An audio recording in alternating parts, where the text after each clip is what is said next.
So, welcome back guys sa aking YouTube channel. So, nandito ulit tayo sa London Weight Management. At ito yung aking second session ng pagpapameltdown ng taba. Yan. So guys, nandito tayo sa CR para makita niyo yung aking before and after. So, ayan guys, nandito ulit tayo sa consultation room at uulitin ulit yung proseso para ma-check kung ano yung progress last week at this week. No stem already. I too. Okay.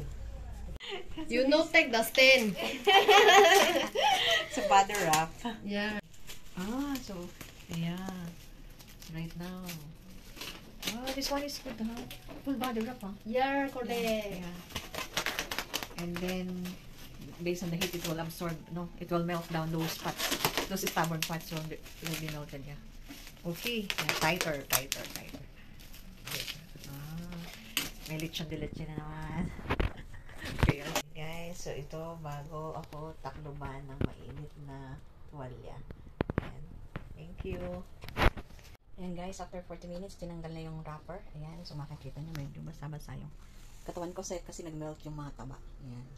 So, kailangan ko muna mag-rest for a while and then later on, magtitimbang uli kami para ma-check kung ilan yung nabawas. So, kailangan ko pwedeng uminom ng tubig. Ayan. So, salamat guys sa pagsama sa aking journey sa pagpapatanggal ng taba. So, after guys ng session, so magtitimbang ulit tayo para malaman kung ilan yung natanggal na taba sa aking katawan. Yeah, okay. So, done guys, changing my clothes and kahit pa paano nabawasan naman yung aking taba. Nag-meltdown. So, salamat kayo for watching. Thank you. And please don't forget to like, share, subscribe sa aking YouTube channel.